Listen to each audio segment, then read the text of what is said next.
Malaysia has got incredible rare earths. You've got other critical minerals. How are you positioning yourself?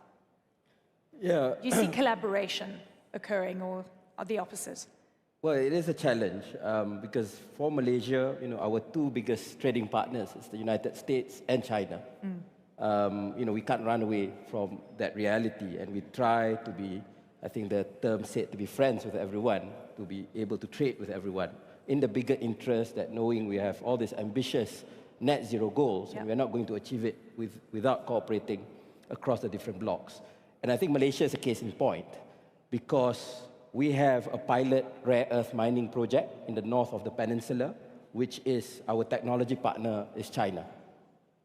But at the same time, we are also home to Lynas, which is an Australian rare earth processing plant, which is the largest rare earth processing plant outside China.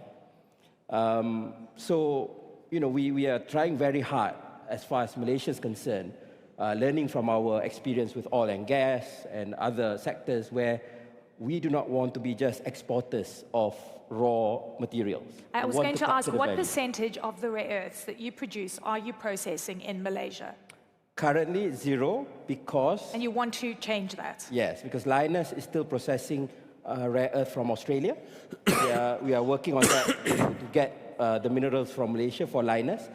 And rare earth that is mined with a Chinese partner has to go back to China for processing at this point of time. So we are not processing yet in Malaysia any rare earth. Is it economically viable for you to do so? We believe it is, but it will take time for us to build that.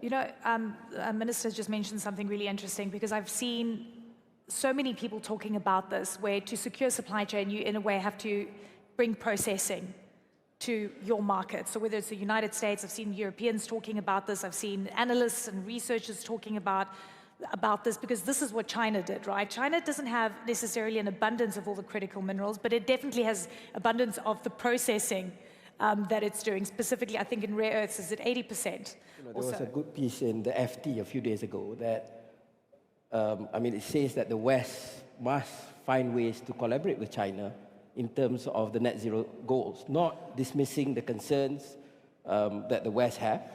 So I think that is an important point, because in this sense, China has, they are ahead in many, many ways. So closing them down entirely from the supply chain, I think will not help us, because we are in this urgent race together to reach, sustainability. So I think for a country like Malaysia, where we are trading with both, we do hope, we understand that, the geopolitical situation is real. There are real concerns from everyone, but we have to find ways to address that while still keeping channels of trade and collaboration as open as possible. And it's a really good point, because we just don't know what this confrontation is going to look like. We've got a few days to go.